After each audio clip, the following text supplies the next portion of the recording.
ఎప్పుడు తెచ్చిపోయినే పెద్ద పెద్ద మనిషి. నిన్న పొద్దుగల రౌతులు చెల్లి ఇలా ఈ నోట్లే మానవాడా ఈ నోట్లే దుమ్మువాడా వద్దురా బడక అంటే సీసకాళ్ళు ఒకటేసారి గుటుకు గుటుకు గుటుకు గుటుకు తాగిండే చెల్లి. ఆయనతో సొమ్మ వెళ్ళిపోయి అట్నే పడ్డాడు.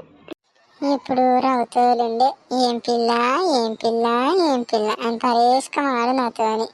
ఎప్పుడు మరదలా మరదలా మరదలా అని. పాపం ఇయ్యాల చచ్చిపోయా. అయ్యో ఎప్పుడు చచ్చిపోయినే బాబా.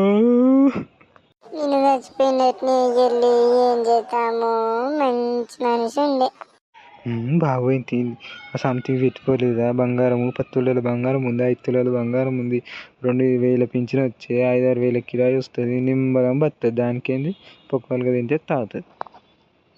నా బాబు నేను ఏం చేస్తానే నా బాబా. నువ్వు రాళ్ళు ఇవ్వకపోతివి, పైసలు ఇవ్వకపోతివి, ఏ జాడ నాకు ఇవ్వకపోతివి.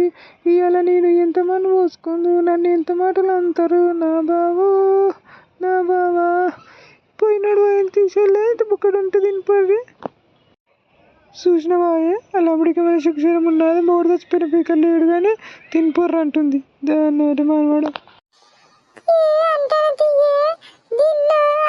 బతుకున్నాను రోజు మనం ఏం తిన్నామే, ఇప్పుడైనా తిందాంపా.